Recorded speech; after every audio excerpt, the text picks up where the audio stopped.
From the banks of Dewey Lake, it's the Dewey Pod Monster.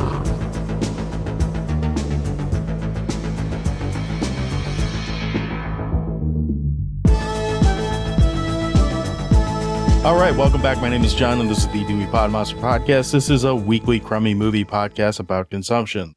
We are, of course, proud members of the You Run Podcast Network. You can find all of our old episodes, all of our new episodes, and all the other great shows on the You Run Podcast Network at yourunpodcast.com. With me this week is the crummiest host in the world, and his name is Sean. And Sean, how are you doing in the middle of Crummy Movie March, hosting this Crummy Movie Podcast? Crummy. I come in peace.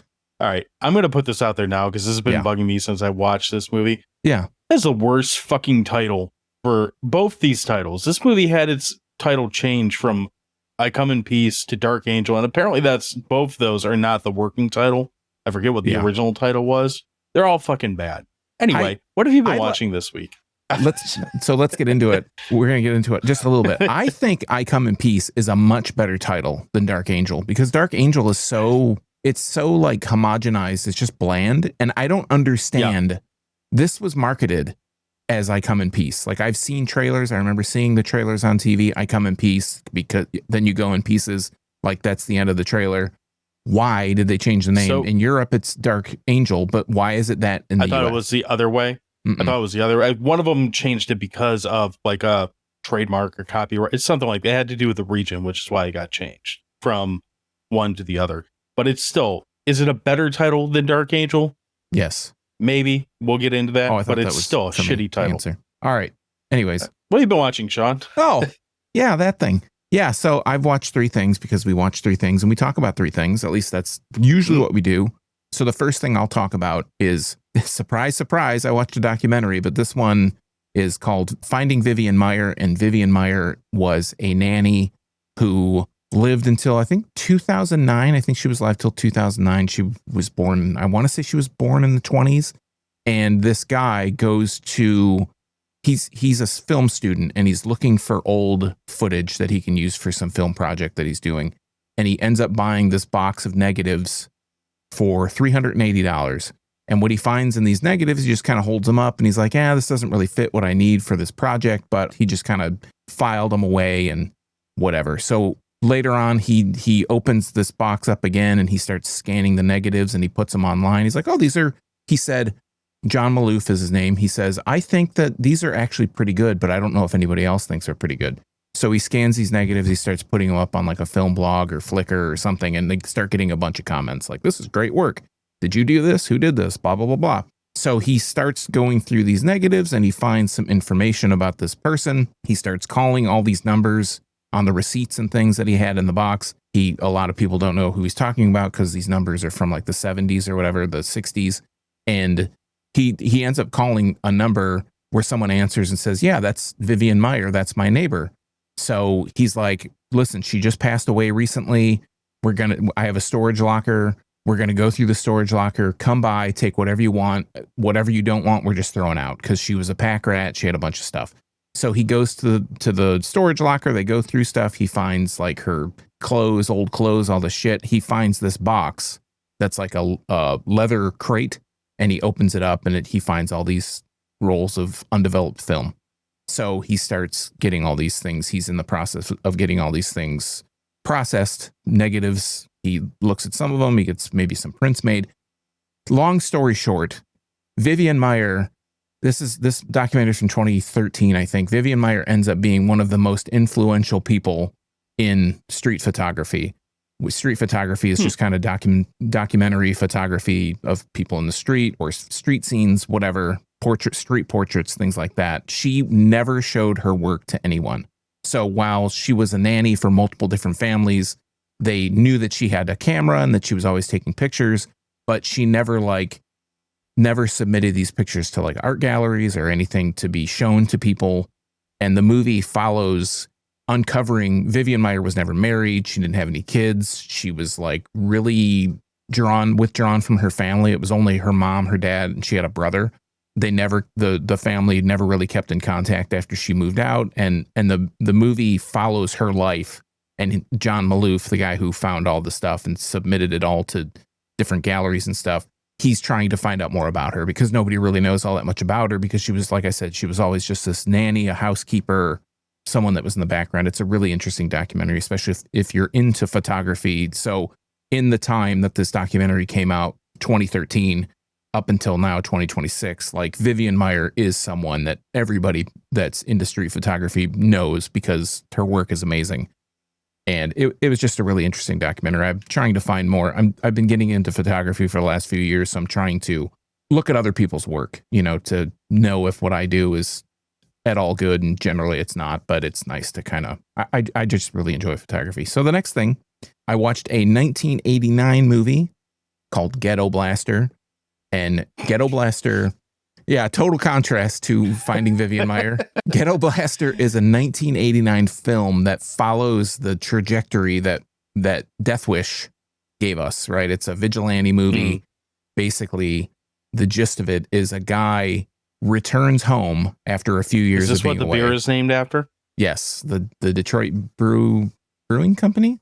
Motor City Beer Works. Motor City Beer Works, the beer. Who, I don't know if they're still doing, because that was canned. I don't know if they're still doing that as like a production thing. I think they're closed. Go to the tap room. I know they were taking a break. They were doing the Ross and Rachel. They were taking a break. I don't know what that entails. Anyway, at the moment, we don't know. And at the moment, anyone who's listening to this is like, we don't live in Detroit. What the fuck are you talking about, dummies? Right? Anyway. So anyways, he goes away. He moves away from home. He comes back. I don't know how many, they don't really say how many years later, but he comes back to visit his old stomping grounds, and he finds the neighborhood's just shitty. It's like overrun by gangs, and there's graffiti everywhere.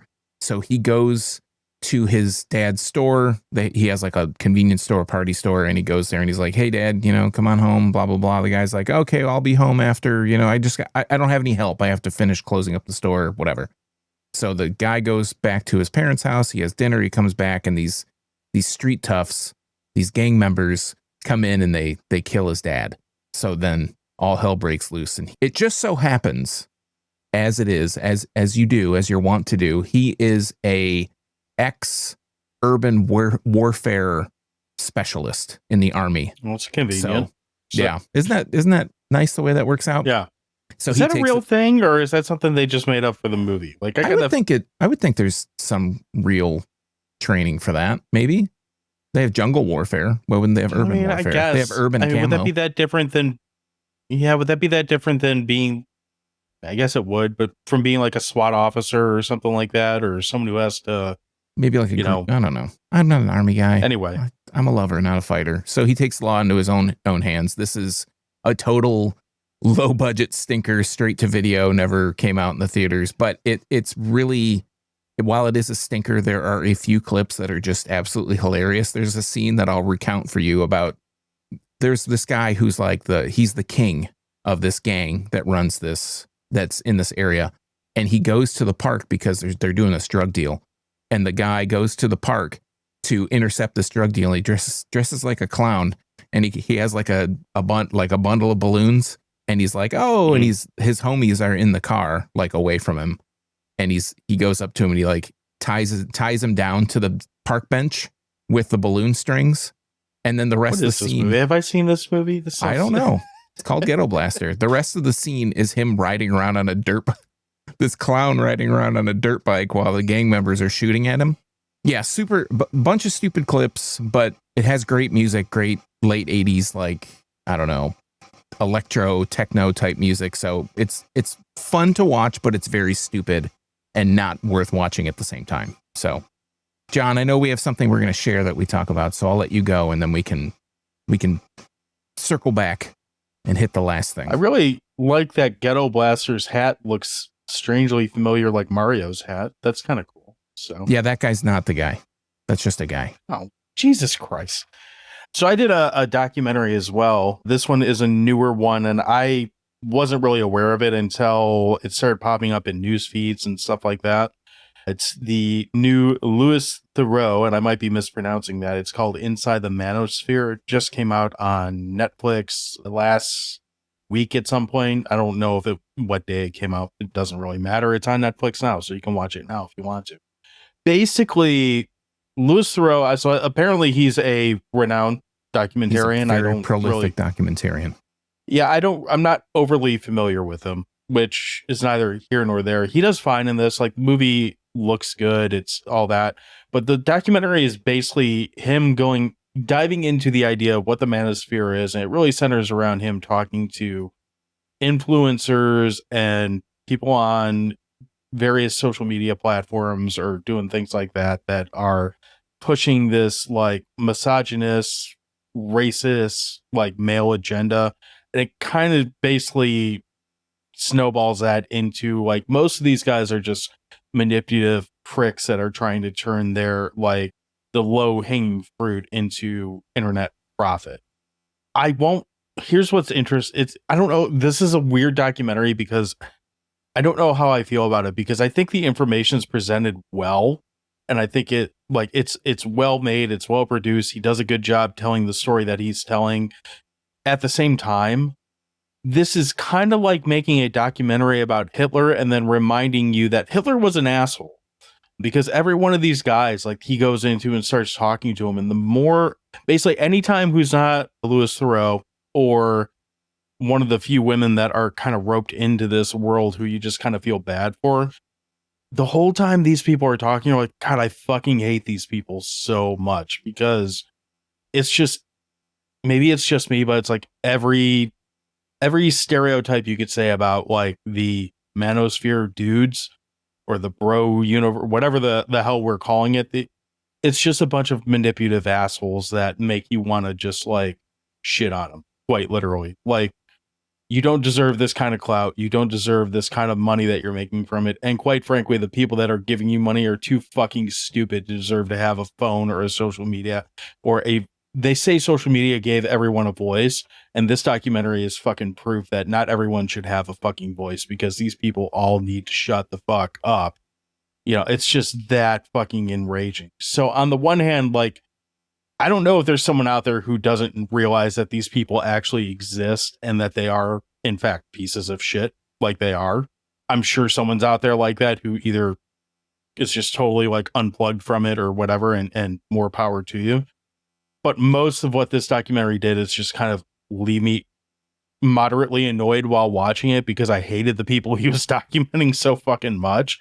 So it's hard for me to say, like, I don't know if this was, I can't say this was good or bad. I'm just kind of like, it does a good job, but I also hated my time with this fucking thing. So I don't know if that's a recommend or not, but if you like documentaries, it does meet the qualifications to be a documentary. So it's got that going for it. If you like Louis Theroux, he had like 3 seasons on the BBC called Louis Theroux's Weird Weekends or Weird Weekends with Louis Theroux, and they're 50-minute episodes. They're just like these short things that you can kind of get through. It's really interesting. He's done a ton of stuff. He did a Scientology documentary. Yeah. He did a Jimmy Savile. He was like one of the people that kind of helped expose Jimmy Savile for being this huge, British pedophile. So piece of shit. Yeah, he does a lot of interesting stuff. Yeah, and I don't like, my annoyance with this documentary is not on him. Like, quite frankly, he comes off as like a mild-mannered British guy who seems just as baffled by these fuckwads as I think any self-respecting human being would be when they're confronted with this. He stops short at any point. I mean, he dresses them down a couple times and like calls out their like idiotic behavior and their idiotic statements, but he never quite gets to the point where I'd be like, dude, fuck you. Like, I'm not saying he needs to go haul off and punch him because like these guys are all roided out. I'm not saying that needs to happen, but just the idea that you could voluntarily be in the room with these guys as many times as he is, that dude deserves an Oscar or a Pulitzer or some kind of fucking award for putting up with this shit, because I would fail like miraculously, miserably, all kinds of abuse. It would not go well. Last thing I'll say about Louis Theroux, and I'll let you move on. If anybody listening, if you have seen Red State, I feel like Kevin Smith took a lot of stuff about that church in Red State from a Louis Theroux documentary. The Westboro Baptist Church. It's called The Most Hated Family in America. And he sat with them and asked them questions about their their theology, their religion, like why they believe what they believe. So that's another interesting one. Hopefully I'll try and, link as much stuff in the show notes as I can if anybody's interested.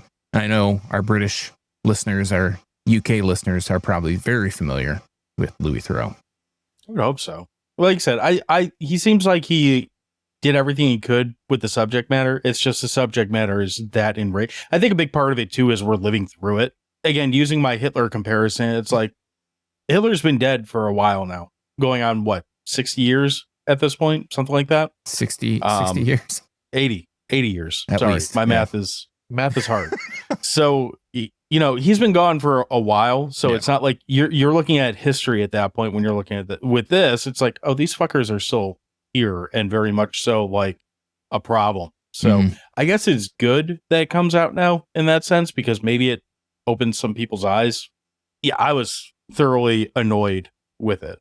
So to try and get over that, you mentioned we're going to be talking about something we both watched, but what we both watched kind of led to the taking notes and writing down things that I haven't seen. So I did decide to sit down and watch a movie from 1993 called Skinner.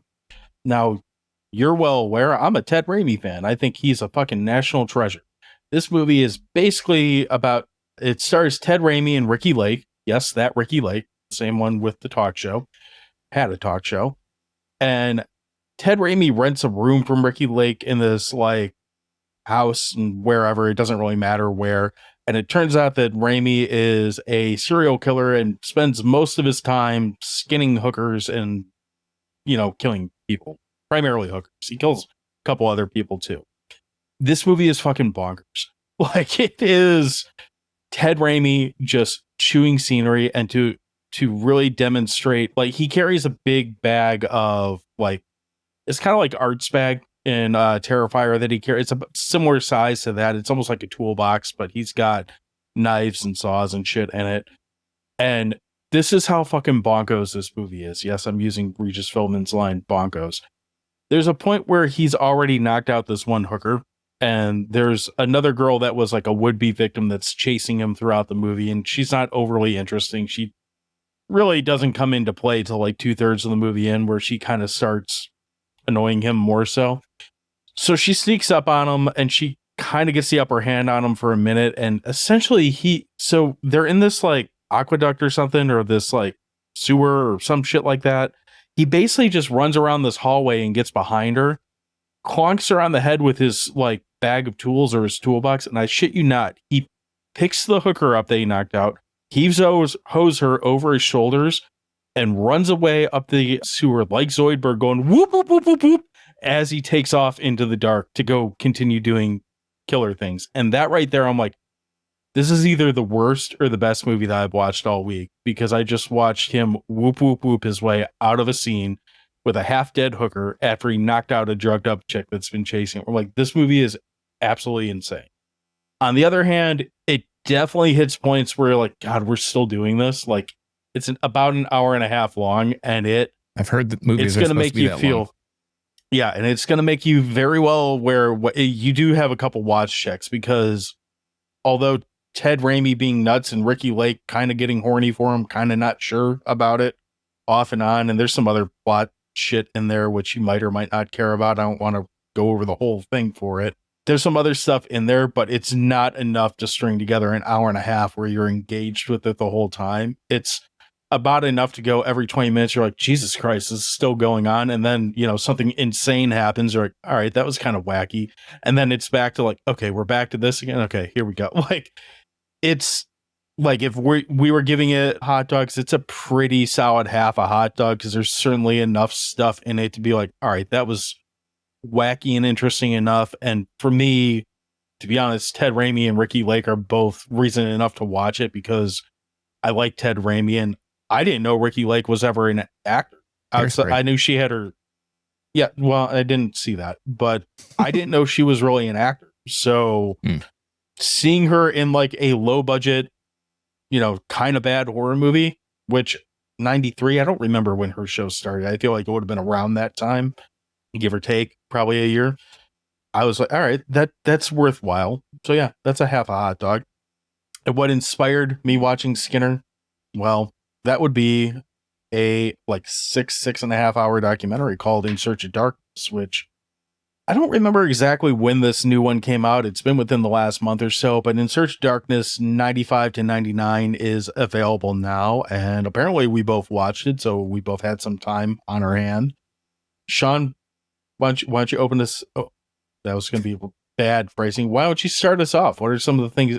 Did you have thoughts on In Search of Darkness? Well, for those that are listening that don't know what In Search of Darkness is, we interviewed David Weiner couple of years, like pretty early in the show. So probably 2 years ago, 3 years ago at this least point. So yeah. So we interviewed David, who is the director of the In Search of Darkness series. We interviewed him after part 3, I believe. So part 1, 2, and 3 were all about the 80s, and they were different like genres of horror in the 80s. So the next 2 installments, they have 90 through 94 and then 95 through 99. What we're talking about is 95 through 99. And that really starts to focus, obviously, on stuff like Scream, where Scream really had an influence on that meta style of horror throughout the rest of the decade. And they talk about basically the way that the documentary is set up is that they talk about things from 95, and then they talk about some movies. They have a lot of talking head interviews that talk about the movie at hand. Loosely chronological. Yes. Loosely. And then they have a little a little segue. Then they have a little segue that kind of talks about maybe the music or maybe something about some kind effects of flourish of effects or whatever. And so I'm just going to jump into it. For me, this is the 5th movie now in the series. This is a 6.5 hour thing. And I was so much more entertained by 1, 2, and 3. I think it's at this point, it just feels like old hat. Like they just kind of keep doing the same thing. And it feels like to me, and this is, I hate to be overly critical about it because this is just all privately funded and it's all Kickstarted and whatever. To me, the way that they present it is they show like we can just loosely say a group of posters or DVD covers or whatever, and they kind of fly around and they'll focus on one and it'll slide out. And that's what they talk about. It felt like every movie that they talked about was they got time in a room with like 20 people that were either writers or actors in some horror movie in the 90s. And they talked to those 20 people about different things that they wanted to talk about. And that those are the movies they focused on. And they would show these movies that they'd fly over, they'd scan over, and you'd be like, oh, I hope they're going to talk about that. And they just keep showing it and they never talk about it. Or they might talk about it later in the movie. But it just felt like the scope of what they talked about was so limited. Like I know that the Scream movies 1 and 2 are the big focus points of that part of the decade, but it just felt, for sure. I mean, when we talked about Scream 1 and 2 on our episodes, it was like, it got to the point where it's like, I don't want to hear about Scream anymore for me because it was just everywhere. And it just felt like, to me, like I said, it feels like old hat. It feels almost predictable in what they're going to talk about because you're like, oh, they had John Carpenter and they had his wife. So they're going to talk about a John Carpenter movie if he put one out that year. Or John Carpenter might talk about some other thing. And believe me, I love hearing John Carpenter talk about movies. It's great. I love hearing his wife talk about movies. It's great. The thing that really stuck out to me about this whole thing is like they're going to interview somebody, somebody's going to talk, and it's like, oh, I guess they're going to talk to Jamie Kennedy again. Like, because Jamie Kennedy has a lot of opinions about a lot of things. He's in it a lot. Yeah. Yeah, he's in it a lot. And the other thing that this documentary, this 6-hour documentary really reminded me of is, wow, CGI was really bad in like 95 through 99. There are so many things that they show that are CG and you're like, that looks like shit. We've come a long way, you know, like you might still be able to look at like Jurassic Park and be like, that looks great. But you know, but that's like the highest bar in comparison to Skinner, for example, or something like that. Or The Mummy. They talk about The Mummy and it's like, that actually doesn't look that bad compared to some of these other things that look just, well, again, look at the budget on that compared to some of these. But so for me, my absolute favorite moment in this 6.5 hours, and it was like a blink and you'll miss it. Like, I don't even know if you have seen this.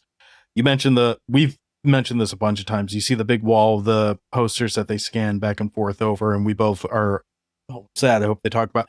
Mhm. So they're panning back and forth, and they pan to this movie called Screaming, and they start to zoom in on it. And I know it's not a camera, but I'm saying a camera for lack of better wording. Yeah. It jerks back and does like a Z and goes down to Scream, the one from 1996. I was like, way to shit on Screaming and just go like, yeah, nope, not that. This one. I thought that was fucking classic and hilarious. As a whole, I'm kind of with you that this, I don't think it's old hat. After watching this one and 90 through 94, I kind of felt the same way in comparison to the first three.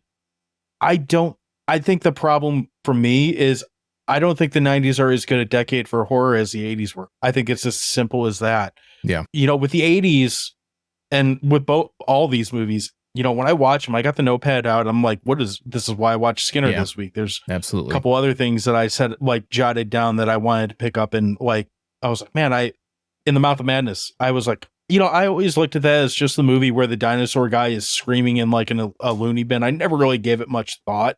Mm-hmm. And after hearing Carpenter and, you know, Jamie Kennedy probably talk about it, I'm like, maybe I should try to watch that movie. So, you know, that's on the to watch list, hopefully sooner than later, and a couple others like that. But what I found with this is, you know, the whole 6-hour documentary, I think I only wrote down like 8 titles to watch, and 1 or 2 of them were rewatches. Like, I haven't watched that in 30 years. Like, I need to give that another try. So I just didn't find as many movies that were like kind of making me kind of want to get into them. And I agree with you that the cast of commentators is not as flushed out.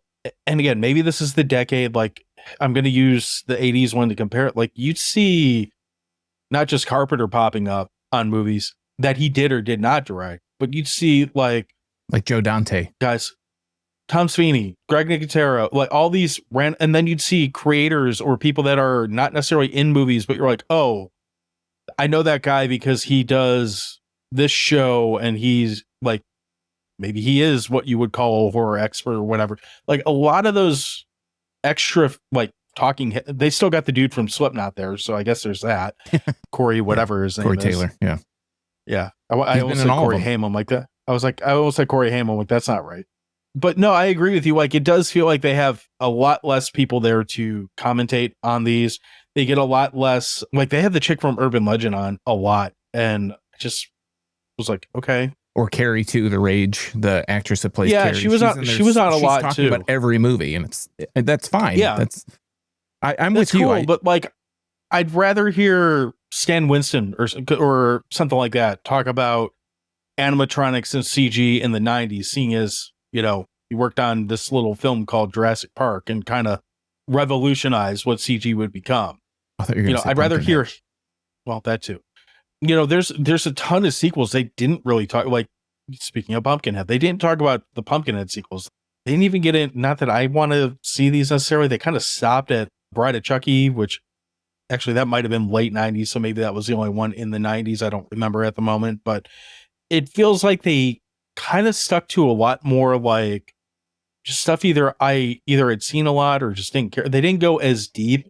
I like how the first 3, the 80s ones, are sectioned out better because, and again, I haven't watched those since we talked to David, so maybe I'm misremembering this, but I kind of remember the first one was like the tier A titles. Then like the next one was almost like the video store VHS titles. I think the third one was straight to VHS. And the third one was stuff. like, so I thought the third one was like all over the place with like Italian shit and Japanese stuff and stuff like you didn't even know about in the 80s unless you were like really fucking down the rabbit hole or whatever. And I remember coming out of the 80s one just having so many more, like such a longer list of like, I'm still working through, I'm sure, of like, I haven't seen this, I want to see this. And so much like, I felt like you got deeper and better insights out of the movie in that.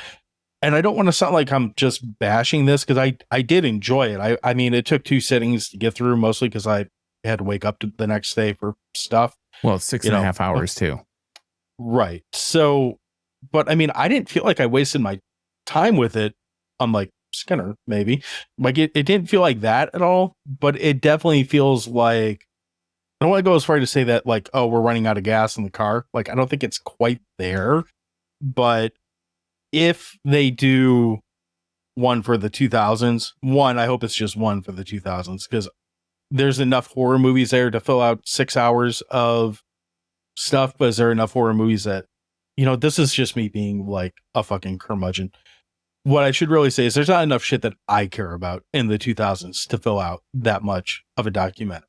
In the 80s, there's easily that much. In the 90s, I think this documentary proved to me like I still like horror from the 90s, but it doesn't hold a candle to the 80s or the 70s. In fact, if he's gonna do another one, and I think I heard that he might be, I would much prefer he goes back and does something in the 70s as opposed to the 2000s, because I'll admit, outside of like the big titles, I'm probably not the guy that knows a shit ton about the 70s. So that would be one that's like, all right, let's jot down some stuff and get some new weird shit to watch.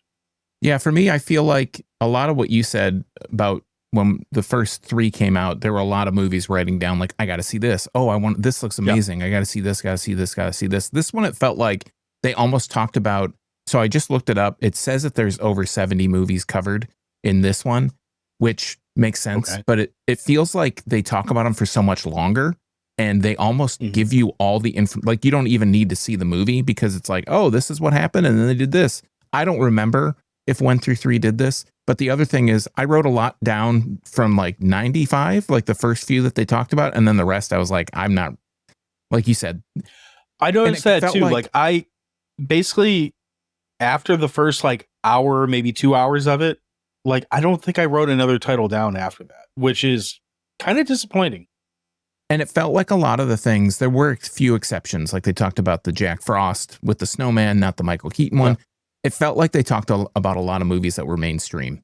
And with the 80s, I feel like they talked about, because there were so many things that were put out on VHS, they talked about so many more things. And that's maybe why they had 3 different movies. I mean, but it felt like each one was just packed with information or all these different movies. And this one, it felt like, oh, they talked about Scream. They talked about Carrie 2. They talked about Urban Legend. They talked about Idle Hands. They talked about just things that, and maybe it's our age, like maybe it's something where it's like, oh, I remember movies that came out from that time period, because I was like, I had sentient thoughts, I wasn't just like, whatever, sucking a mama's teat or whatever it was, whatever the case may be. But like, I remember that time frame so much better than I remember the 80s. So I don't know. I think overall it's definitely worth watching, especially if you're into horror movies. But for me, like, it just like, it did have the feeling of like you said, the gas is kind of running. The car is running out of gas. We're on fumes with the series. And I would like to see 2000s, because I kind of fell out of horror for a while, and probably even still today. I won't go as far to say I won't go as far to say I fell out of it, but I definitely don't have the nostalgia, unconditional love for it the way that I do in the 80s. Like, let's put it this way. If you could give me the biggest piece of shit from the 80s, like Black Devil from Hell or something like that, and be like, watch this, and I might still be mad that I'm watching it. I might still be like, this is a piece of shit, but I'm going to stick it out and I'm going to make my way to the end of that movie, whatever that movie is, more than likely.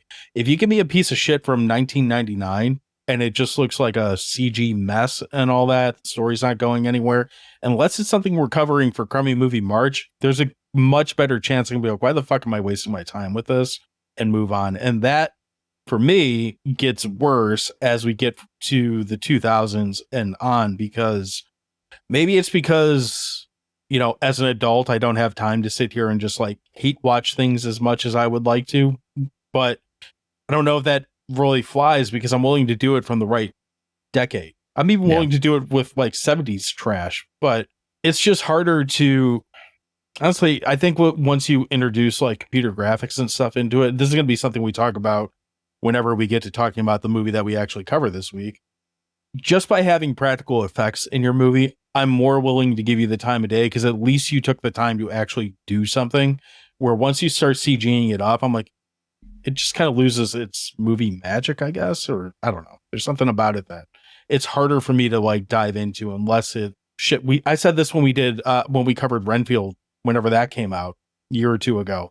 Like, I don't remember how you felt about it, but I remember saying like, I want to like this movie, but the effects are so like computer looking that it's really taking me out of it. And that bothers me for this movie, because even with Cage being like such a bit part in that, it would have saved the movie if I wasn't thoroughly annoyed with the movie the rest of the time.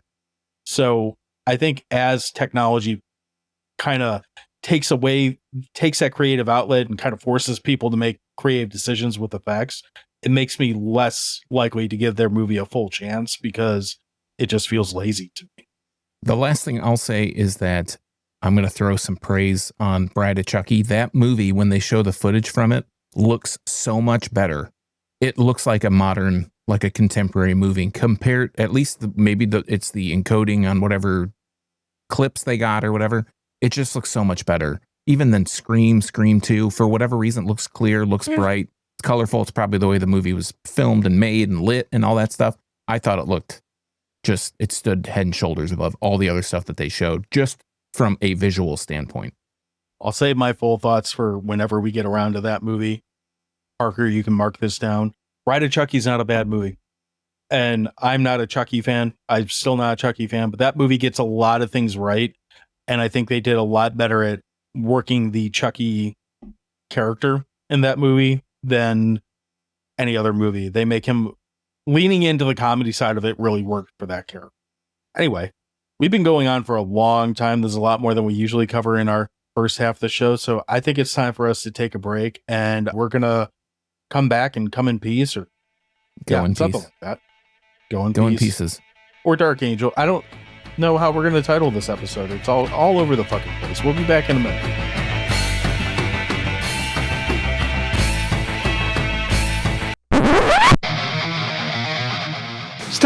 Stop the podcast.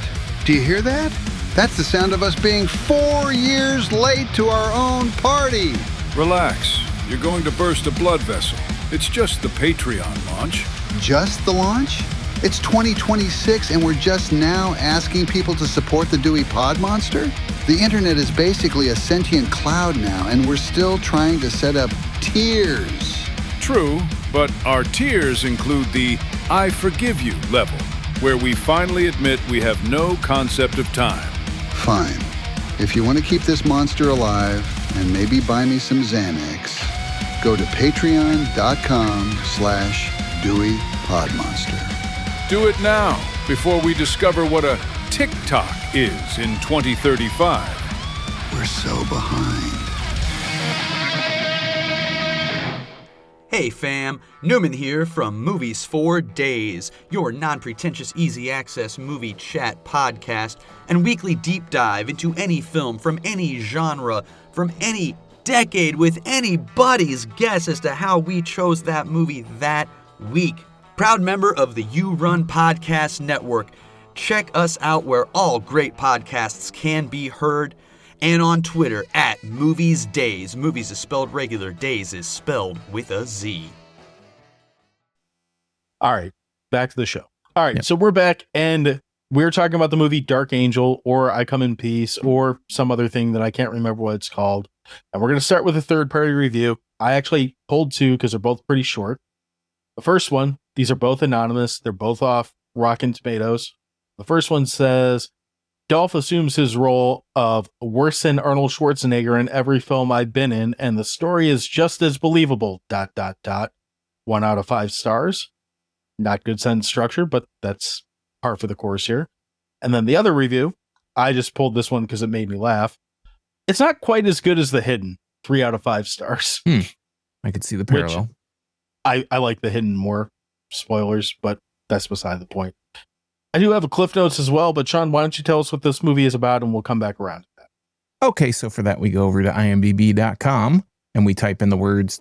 I just want to get this out of the way. I will call this movie I Come in Peace. That's what this movie is called to me. It's not called Dark Angel. It says I Come in Peace on the poster, but I typed in Dark Angel because that one was easier to find, surprisingly. And it pulls up a movie from 1990. It gets an R rating. It's an hour and 31 minutes long. It gets a 6.1 out of 10 on the IMDb rating scale with 16,000 ratings. And we go to the thing on the top. Never quite sure if it's a storyline or the plot, but I always thought that if they put it on top, you're supposed to read it first. It says a renegade cop is forced to work with an FBI agent in order to bring down a group of drug dealers. with sinister plans. If we scroll on down to the bottom area, this is the storyline. This comes care of Anonymous. It says, Jack Kane is a Houston vice cop who's forgotten the rule book. His self-appointed mission is to stop the illegal drugs trade and its number one supplier, Victor Manning. Whilst involved in an undercover operation to entrap Manning, his partner gets killed, and a sinister newcomer enters the scene. Along with FBI agent Lawrence Smith, the two investigate a spate of mysterious deaths. Normal non-junkies, college words out. Normal non-junkies dying of massive heroin overdoses and bearing the same horrific puncture marks on the forehead. This, coupled with Kane's own evidence, indicates an alien force is present on the streets of Houston, killing and gathering stocks of a rare drug found only in the brain. Kane is used to fighting the toughest of criminals, but up until now, they've all been human. Sentence structure is not a strong point tonight, apparently. Yeah. This movie just takes it away. It does. I'll give you a breather here. So I put for Cliff Notes, an intergalactic drug dealer or maybe a junkie shows up to Earth and comes in randos to extract the sweet, sweet endorphins out of their forehead. Dolph Lundgren and the smaller, nerdier cop eventually figure out what the hell's going on and decide to put an end to the intergalactic drug orgy trade. That's pretty much it. You said they come into people? Yeah, they come in people. That's why they come in peace. Oh, So, I see. Because That's why I actually hit a point in this movie. Mhm. I actually hit a point in this movie because when so spoilers, the alien dude has like a tentacle arrow thing. Might or might not be a dick. I'm not entirely sure. It's never really explained. That they shoot into people and they show them injecting them with heroin, and the heroin is like white and milky. And I was like, well, that's why they changed it from I come in peace, because if he's coming, it's definitely not in peace. I don't think that's And with a dick that in at all, mind- just for the record. It's in a very convenient place for it to be a dick. He could be jerking off constantly. It's right under his wrist. It shoots out as he needs to, and he can control it seemingly by doing the little hip dance and shit, which we see at the end of the movie. So while you're shaking your head no at me, do you want to tell us who's in this movie before we start getting into it? Yeah, why not? We have Dolph Lundgren, who plays Jack Kane. You might know him fucking as rails already. Yeah, it's been off the rails. You may know him as Drago from Rocky IV. He was the Punisher in The Punisher. He was He-Man in Masters of the Universe. He was in Universal Soldier with Jean-Claude Van Damme. He was in Kindergarten Cop 2. He was in Showdown in Little Tokyo. The list goes on. I think this is surprisingly the first Dolph Lundgren movie, the first movie he's been in that we've talked about. He was in Expendables 2 also, by the way. We also have Brian Benben, who plays Larry Smith. He was in Dream On. That's probably the thing he's most known for. He was in the movie Clean and Sober. He was in a TV show called The Imposters, which I've never heard of until today. We have Matthias Hughes, who plays the bad alien.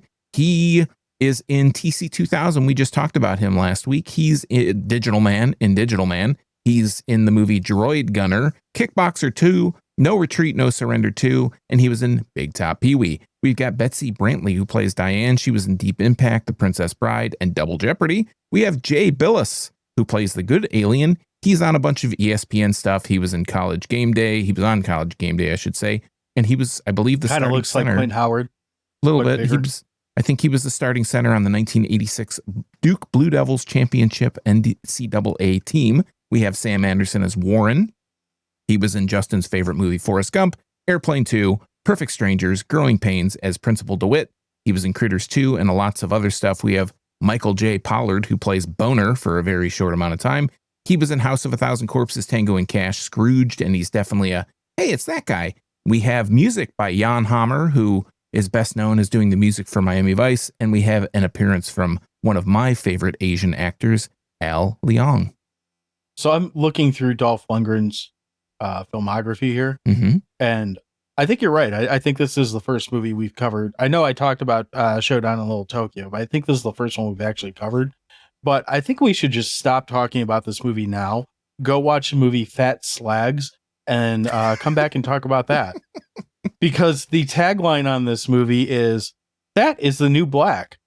And it just looks fucking terrible. And it's got 2 out of 10 stars. So, What? you know, it's How? on brand Impossible. it's on brand for the month. Okay. It's a Terminator clone. Terminator knockoff. Fat Slags. Got it. I think it is for sure. Okay. So, I mean, I just sent Makes you sense. the information on it. Oh So- boy. Can't wait. Yeah. Well, anyway, so apparently we're not talking, much to my disappointment, we're not talking about Fat Slags at the moment, which came out in 2004. I would have thought this would be older. Just going to keep talking about Fat Slags this whole episode. So, I come John, in have you peace. seen That's this what we're before? supposed to be talking about. Yeah. I you have seen this not before, seen John? this movie. Oh, okay. All right. So, no, I got totally distracted. Thank you for putting me back on track. No, this is a first watch for me. I had not even heard of this movie until about a week ago when Wally pipped Solo out of our March rotation. So this one is entirely your fault, and I'm okay with that, I guess. Good. If not, fuck off. I don't care. This is my month. How about you? We Is watch this, what I is this say. a first?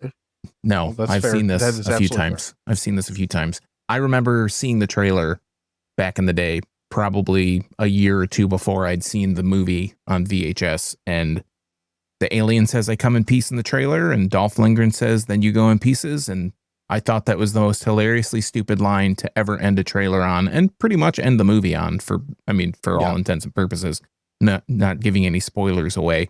But yeah, so as soon as I saw this in the VHS rental store, the VHS, what do we call that? The tape place? Whatever. I can't. What's store? going on here? The video store. There we go. God, I'm off. All these when fat I saw- slags, they've It totally is. distracted I got both of fat us now. slags on the brain. When I saw it in the video store, I was like, "Yep, gonna watch that." Yeah, I don't know if I would have been drawn to this or not, because I'm not sure which one of these covers is the actual VHS It's the box disc, art, but is it? the buzzsaw. Yeah, Yeah, the CD from hell. So we might as well just start going right into it, and I'll start us off, and I'll say, I think I already mentioned it, but I like how this movie looks a lot. This is a movie from 1990, but it very much so looks like an early to mid 80s action movie in a lot of ways. The explosions are all over the top and unnecessary, but fun. I mean, this movie starts with a car exploding for, you almost have to rewind it a couple seconds to be like, why the fuck did that explode? Or, oh, okay. Some shit happened. So it's got a lot of good action movie tropes where it's not necessarily there are car chases and stuff like that in it, but the gunplay, the explosions, the effects, and the stunt work, it looks great. I don't want to say it's believable because that's a whole different conversation, but for what this movie is, the time frame that it's in, this is how I want a movie like this to look. It doesn't look like they're phoning it in. It looks like they're making do with the budget they had, and they still manage to blow a lot of stuff up and have a lot of crazy shit happen. So right off the jump, that's one of the things that I really dug about this movie. I also, so not far after that, we see a guy going around in it's kind of like a Zamboni or a street sweeper type thing. He's listening to hip hop, and he's basically cleaning out the parking garage of this place before he gets in trouble. I want another 5 minutes of him just driving around listening to hip hop and having fun, because he looked like he was having a shitload of fun. And coming off of this massive explosion to start the movie, I was like, this is a fun tonal change that I'm here for. So off the jump, those are two things that I found pretty good. And then there's Dolph Lundgren, and I'm still not sure how I feel about him. I think this is a pretty common thing anytime I watch a Dolph Lundgren movie. He does a lot of kicking in this movie, which I never really thought of him as a guy who kicks. I always saw him he's a as martial more, artist. Apparently. Never really thought of him that way. Oh my god! I don't know if that's good He's or bad, like a physicist too. I like the guy that he actually kicks in the face in the movie because there's a liquor store or something like that that's getting robbed. And one of the things I was watching that was talking about this movie said the dude he's supposed to kick at missed his mark. So he legit kicks this dude in the face and knocks him out. I'm like, well, because I watched him, that looked pretty good. It looked, he might have actually hit that guy. Then Pretty you find realistic out he did. looking. Oh shit! Yeah, That guy's dead. Killed that. Looks like the guy on fire that fell down the size 15 boot right upside his head. He's done. So I'm a big. how about you? fan. Where are some things you like? I am a big fan. I like Dolph Lundgren. I am a big fan of Dolph Lundgren as a human being, as an actor. I like Dolph Lundgren with the dark hair. I don't know if you're being sarcastic or if you're being upfront about this. It's gonna have to be a fucking mystery. I like Dolph Lundgren with the dark hair. Dolph Lundgren Punisher, not so good, but Dolph Lundgren and I Come in Peace with the dark hair, good guy, good looking man, big square jaw, just a handsome fella over there. I like what I really like. Hits that will give Bolo Young a run for his money. He's the total package. Anyways, put it back in your pants. All right. So anyways, Dolph Lundgren, this movie, the thing I really like about this movie is that it's not just like a straightforward buddy cop movie. It's not just a straightforward like sci-fi movie. There's like a lot of things intertwined in here. And I think when we look at something like the storyline or the plot or whatever, when it says like, oh, he's after Victor Manning. He is after Victor Manning, but Victor Manning is such a red herring. Like he's in the movie for literally like maybe a minute of screen time total. If you add it all up, the other guy, Warren, who I mentioned in the cast, he's in the movie for like another minute. There's this whole thing where it's these like white collar criminals. They're called the white boys, right? They're like these white collar criminals. Not the best name for They're all like really well dressed white guys in suits. That's basically their thing. I think they're implying they're the mob, but they don't ever say it. So yeah, I don't really understand Doesn't matter. how a group of like white collar guys fund their whole business and their big like skyscraper shit just selling drugs, and nobody's like gonna be like those are the guys. They're not ever gonna get arrested. Anyways, I like that the story has this extra like facet of having these two aliens. There's like the bad alien who basically he's stealing heroin because he uses the heroin in his injector, as John called it, his second dick or whatever, and he injects it in people. And when they get high, when they immediately get high from the heroin, he shoves this spike in their head and he withdraws the endorphins from them. And those endorphins on his planet where he's from is like the rarest. It's like a priceless drug. So he's this drug runner that's an intergalactic drug runner that's basically going to Earth to steal like heroin induced endorphins out of people's brains. And then if he goes back, there's this another extra facet of if he gets back to his planet with these drugs, it's basically going to alert all the other drug runners from his planet to come to Earth and just start murdering people left and right. We have Jay Billis, who is the good alien, who's like a cop, an intergalactic cop who's trying to stop him, as well as Dolph Lundgren and Brian Benben getting caught into this. They're doing their Earth cop shit, and they're trying to figure out why all these people are getting killed and why they're all getting killed in this very similar way. And they kind of meet up with Billis and the good alien, and they start to they don't get a lot of time to work together. But I like that there's all these intricate things going on with the story. It's not just this straightforward, like, shit blows up, guys get kicked, and then it happens over and over again. It does happen over and over again, but the story, I feel like, is robust enough to, like, support the stuff that's going on and why it's going on. It is a little confusing, though. So I'm not sure if I agree with that, and here's why. The movie, maybe this is just me, maybe I'm misremembering it, but I feel like it takes a really long time before we get to the point where they exposition the fuck out of what these aliens are actually doing. We know at this point that he's jabbing them with the one thing. You see what we presume is the heroin, but we don't really know. It's just some kind of white goo that he's shooting in people. Yeah, and then he stabs them in the, or the other stuff. And then he stabs them in the head and they're dead. And then the other cop, or the other guy, alien, who is the quote unquote good alien, I guess, he's just walking around with this like fucking alien machine gun, like blowing the shit up out of everything. And we know that he's going after this other alien, but we don't really know what and that's, I think, where you get the Terminator vibe, is it's, the two of them, one's going after the other and all that. So I get that. What I feel like in this hour and a half movie, or whatever it is, it's right around there. 131. Hour and 31. So I feel like we get about an hour into this movie before they exposition the hell out of it. And as the quote unquote good alien is dying, he just lays all that out. And then Dolph and other guy repeat it to make sure that they hammer home what's going on in the movie, which at this point of the film, at this point of the movie, right, I'm pretty much like, oh, that's actually kind of clever. Like it is literally a intergalactic like drug trade type thing. I'm like, that's kind of clever, and that's a cool angle. And to be honest, I'm not sure I've seen that in another movie before or after this. Like, I think it's a good idea and could probably be recycled probably 100 times and still be interesting. Not that I want to give that idea away. Right. Is there a sequel to this? I wouldn't be surprised. I don't know. I don't think so.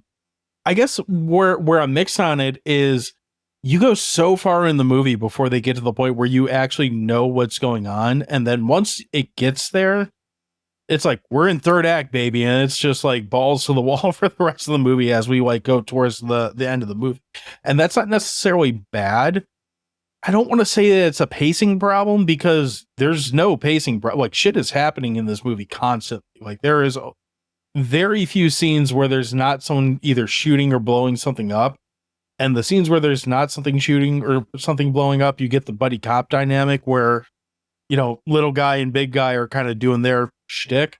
And that's fine for what it is. Like, I have no complaint about that. But it really feels like they string you along before they clue the audience in on what's actually going on in this movie. I feel like I can watch the epiphany happen while I talk to you. That's what I like about it. I like that they don't just lay it out in the first 10 minutes and you're like, oh, cool. It's a mystery. It's like a noir. They lay it out to you very slightly and you're like, why? The first time I watched it, I'm like, what is this? Why is he going after this drug, the heroin, not the endorphin thing? Why is he going after that? Like, why is he getting involved in this? And the alien, like, what does the alien want to steal heroin for? That seems really stupid. And then you start to put it together, and then they do just dump it out to you. My note was just aliens need drugs too. So yeah, they do. Yeah. But I wish they didn't just have to dump it all out to you. But I like that you're going along and you're like, why is this in here? Like, why are we getting involved in this? I thought this movie, you think the movie is one thing, and then as it goes along, the part with the white boys is just like a distraction the whole time. It's a distraction, and they just kind of jump in, they get in the middle. It can be an entertaining distraction. There's like the scene when the cop car pulls up on them and they're just like, he pulls his sidearm, he's like, freeze, and they just laugh at him and doesn't go well. But they get punished. They get punished big time for interfering. And I think that's great. Like, these are shitty characters. At the beginning of the movie, they're stealing the drugs from like evidence room, essentially, from a police station. They blow the police station up and it's like, oh, what a bunch of assholes. They killed all these people and they get away with the drugs. And you're like, oh, these are going to be the bad guys. And then you find out they're not the bad guys. Like, they are bad guys. They're like a different shade of gray. Or, they're a different shade of bad guys. They're bad guys, but they're not the bad guys for this movie. They're not the bad guys. Right. They're just, they're kind of like the Zartan of the G.I. Joe universe. They're kind of in the middle. They're not quite Cobra. Well, I don't know if that works, but you know what I'm saying? I love that it's a mystery, that it's, what is this guy doing? Why are there these two aliens? Why are they fighting? What are they fighting about? And then you get, one's like a cop. I mean, he says he's an officer of the law, when he's dying in the back of the car. So I like the way that that's revealed. And I think another like that I have, just to kind of get into it, is that, well, not that we're not already into it. I think the alien weaponry overall is really cool. We talked about the gun. The gun basically shoots explosives out of it. We have the spike thing. And then the other thing is the bad alien has this, the thing this movie is known for is like the CD of death, basically, that shoots out of his wrist and it bounces all over the place and it just like cuts through people's necks or it cuts their heads off. And it gets stuck and they're trying to figure out what this is. And there's this whole, I don't want to totally spoil everything, but there's this kind of double cross moment in the movie. It is a double cross because he crosses and then they double cross to get back in the good graces. But it's all surrounding, like, what is this disc? The government wants to find out what this disc is. And Dolph is not letting him. He's like, I'm going to hide this thing because I need it as proof that these guys are not from this world. Right. So I like that whole kind of thing. The haircuts, though, are awful. The alien haircut. I wrote Matthias Hughes is not chocolate-eyed hair. I wrote chocolate-eyed haircuts for everyone. So yeah, it's like the Bolo Young from last week, but it's not. Bolo Young's hair actually looks better. You can believe that. Quite a bit. Mm-hmm. I also like the music in this movie quite a bit. Yeah. It's got this weird, like, it feels like it's something out of a 1980s commercial that's trying to be too extreme. It's your Jan. I don't know. I like it. It works. I did not think the audio was great in it for anything that wasn't the music or an explosion. Like, I feel like everyone is mic'd horribly in this movie. So the audio quality as a whole was kind of shitty. Not to the point where, like, you can't piece it together, but I feel like there's a lot of, maybe there's just throwaway lines, maybe there's other things, but I feel like I lost a lot of like lines here and there. And I got to a point where I'm like, whatever. At that point of the movie, I'm like, all I've seen is explosions and gunshots and whatnot. Like, I don't know that there's a lot of dialogue here that's going to really piece this together anymore. And believe it or not, that's not a negative. But even with that, I mean, the biggest thing this movie does right, you know, it can be confusing. It can be a little debatably misleading. It can, like I said, my biggest gripe with it is like you go so far into it, just kind of like, where is this going? That said, it's still fun. Like, I wasn't mad like that I was watching it. I don't think I did any. I think I only did the watch check because I was like, God, we've gone this far into this movie. Yeah. And they're How far just are now we kind into of this? Right. Yeah, like how much more do we have to go now that they're finally doing it? So it wasn't so much a like I'm annoyed that I'm watching this watch check. It's more of like a, to be honest, more of like we're gonna talk about this on Monday. Like this is why I'm checking right now thing. So it moves along fine. It's entertaining. Dolph Lundgren's likable enough, if not flat out likable in this movie. Like I really have no major complaints with it. And again, I don't want to ruin the movie. Like, I do think this is one that's worth watching and pretty accessible, probably as much as, if not more so, than any movie that we've talked about this month. So, unless you got a lot you want to add in, I think we can kind of fire up the grill and, you know, move on. Well, I have a couple dislikes. I have a couple grievances. What else let the hate out. Yeah, you're going to hear it right now. I think that they should have really. This is like a Christmas movie. It takes place during Christmas. I forgot about that, but yes, it is. It's so just like brushed under the rug. There's a scene at the beginning. It's even less talked about than Lethal Weapon or Invasion USA. And that's what makes it feel like this is almost trying to ride Lethal Weapon's coattails. Lethal Weapon came out, I think, like 2 or 3 years before this. And they kind of do the same. They have the buddy cop element. They have the Christmas thing that they don't do unless it's like convenient. Fight under the rain with the helicopter and all that stuff. Yeah, that's in there. Do they? Are you joking? I can't tell. Okay, well, I'm stupid. So, anyways, I think it's kind of silly that the cops kind of take a back seat. Like at first they're really interested, and when something happens in the movie, again, I don't want to give it away either, but when something happens in the movie, they're just kind of like, yeah, we're just gonna let it go. It's like all these people are dying in your town, and you're just like, man, I'm not that it's implausible, because I'm sure that has happened, but I think a nitpick for me is like this alien gun is shooting hot fire the entire time, and then when they need it the most, it doesn't.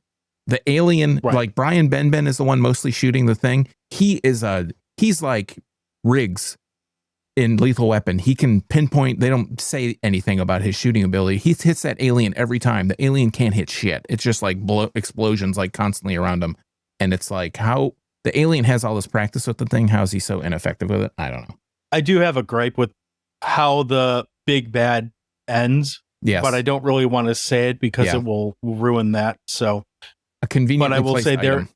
It's not even that. It actually compiles on that more so. The conveniently placed item is part of it, but it's more of a, you did A, B, C, and D, and then this is what kills. All right, whatever. Yeah. That was dumb, but I agree.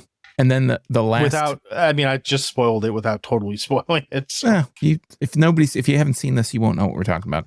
The last gripe that I have is in the movie, the disc that we talked about. The disc is like it's an electromagnetic field or something. They explain it that there's some field, an electromagnetic field around it. That's how it shoots around, and it is attracted to magnets, and then the magnets can stop it. When it gets shot at Dolph, he just very convincingly, he very conveniently has a speaker in his pocket because it has a magnet on it, and that's what stops it. It's like, bro. There's no other magnets. You couldn't get a fridge magnet. You couldn't get like. I like how he's carrying it around like it's a boombox for a while too. Oh, I didn't even notice that he was carrying. After it hits it. Yeah, because he takes it back to his apartment, and then eventually he takes it to his. Yeah, the girl, Dr. West, the female, or whatever, the scientist love interest buddy or whatever. Yeah. Well, there's that too, but he takes it a few places now that we're talking about it. But yeah. So well, I meant towards the end when it gets fired at him. It like hits him, but actually he pulls out a speaker out of his pocket. It's like, why you've been carrying a speaker around this whole movie? Why? That now that you mentioned the love interest, I should say this is another thing that I thought was, I'm going to put it as a dislike, but it really doesn't matter that much. This is totally one of those movies where they have her show up for no fucking reason at the end. Just be like, hey, we casted this person too. She's like the second build person in this movie. I don't know. Maybe we should have her do something. Yeah. So they just have her show up for the last like 15 minutes and just kind of, why are you here? Like the whole time she's there, I'm like, why is she here? Who is this person again? Right. Oh, yeah. Sorry. Yeah. Anyway, I interrupted your ranting. No. So No, that's what I had. all I right. just spilled it out. So there's minor gripes, but let's fire up the grill. We've been babbling about stuff, but let's get this one going. Then you're in for a big treat, bro, because it's hot dog time. Since I'm the newbie to this one, this movie's fine. It's a half a hot dog. It's nothing in this movie that's going to make you feel like, oh my God, you can't miss it. You have to see it right now. It's not that kind of movie, but it is one of those movies. If you're scrolling through Tubi, which I'm 99% sure this is on Tubi right now, It is. or if whatever free platform you're on, if you just want something that's kind of in that action sci-fi realm with a lot of shit blowing up and a lot of like ridiculousness in it, you do a hell of a lot worse. Like, it's fun. It's got likable enough characters. It's got some stupid characters that kind of make you say, what the fuck is the point of that? It's got Matthias Hughes in it, who is becoming a show favorite, I think, because I think this is the third time this month we've talked about him. So we talked about him, maybe not this month, but we've talked about him a couple times recently. I feel like maybe. Okay. Yeah. Regardless, look out, Lance Hendrickson. You're getting replaced by Matthias Hughes. Anyway, this movie's good. It's not spectacular, but it's worth watching. It's a half a hot dog. I'd recommend it for pretty much anyone who likes action sci-fi that might not be A tier, but I would definitely put this in B tier. Like, this is a B movie. This is it's 1990, but it feels like a 1980s B movie. And by the way, looking up third-party reviews for this, you'd be shocked how many people were like, oh, these guys ripped off Terminator 2. I'm like, I think Terminator 2 came out a couple of years after this, but because wasn't that 92, 93, something like that? Ignorant bastards. What do they know? They ripped it off. Yeah. They ripped it off prematurely. Posthumously. So, Yes. Whose hot dog is this? Huh? Is it yours? All right. So for me, I think this is a really interesting combination of, like I said before, a buddy cop film, a noir, a whodunit. It does take a little time to get off the ground, as we've mentioned. It takes a little bit of time to get all the players revealed and who everybody is, but there are some twists and turns that I feel make a pretty compelling story, considering this is, like you said, kind of a crummy B-movie sci-fi action film. I enjoy the motivation as to why the aliens are there. It feels original. Like you said, it feels like I don't know of another movie that has like intergalactic drug runners that are coming to Earth and all this crazy shit that I've never seen a film in this genre, really any genre, that's been has this much kind of stuff going for it for such a low expectation movie. When I originally saw the film, like way years and years ago, I can say with all honesty, I hated the Matthias Hughes character. I hated I hated the way that he talked, and he only said, "I come in peace." But as I've seen it, a few more times, I think he plays that kind of silent, psychotic alien really well. He does exactly what he needs to do. It comes across as convincing. He looks otherworldly. Believe it or not, he and Dolph Lundgren are both 6'5". They are huge people. So I think he does a really good job for what he's asked to do. It's a fun movie. You don't have to follow it too hard. You can if you want to, but you don't have to, because it's really just a lot of fighting, explosions. You can fall down the rabbit hole and be like, oh, he's there here and he's getting the heroin. But you could watch it and just kind of have it on and be like, and just sit back and be entertained. You don't have to think about the movie if you don't want to, but you could, because it feels like there's enough action elements going on that kind of give you all that. If you haven't seen it before, if you're into sci-fi action films with a little bit of thinky thrown in there, I would say it's an absolute watch. I give it a full hot dog. I really enjoy this movie. It flies under the radar.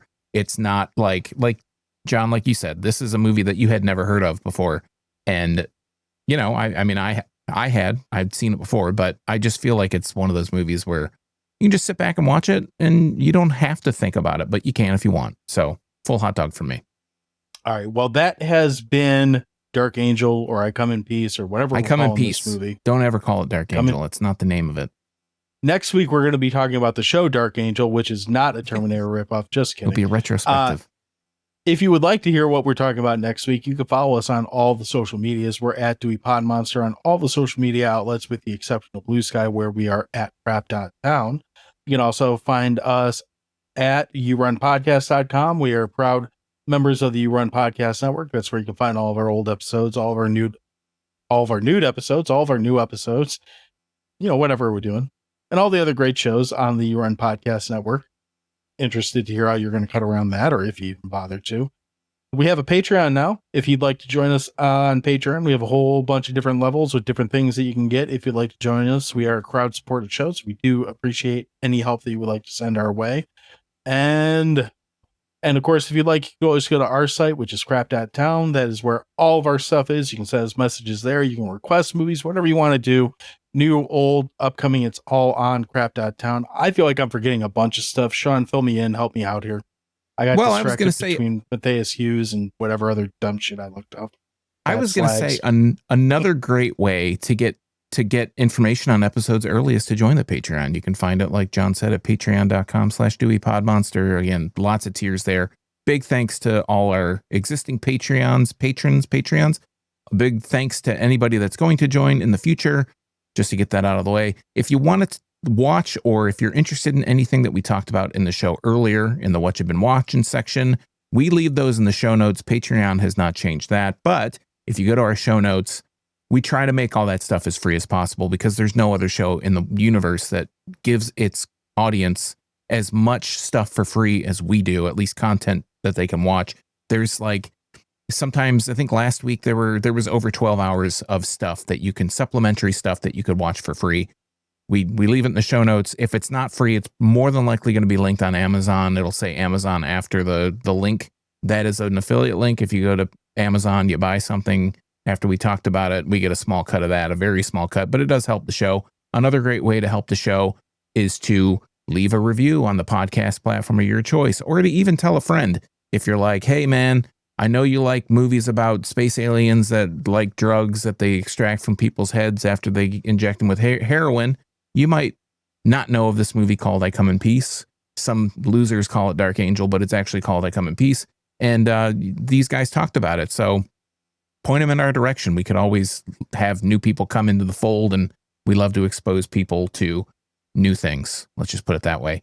If you want to check us out, like John mentioned, we are on Blue Sky at crap.town. I am exclusively on Blue Sky at internalbleeding.crap.town. You can follow me there. I'm going to post silly clips from Ghettoblaster by the time this show goes up. And, you can look at that and you'll say, wow, that was stupid. Why did he talk about that? But you can watch it because it's probably going to be in the show notes. John, back to you. That's it for this week. We'll be back with the absolute best Terminator knockoff to ever knock off a Terminator next week. So stay tuned for that, and swill up, you butthorns. Have a good week. Bird season's over, butthorn. Blah, blah, blah.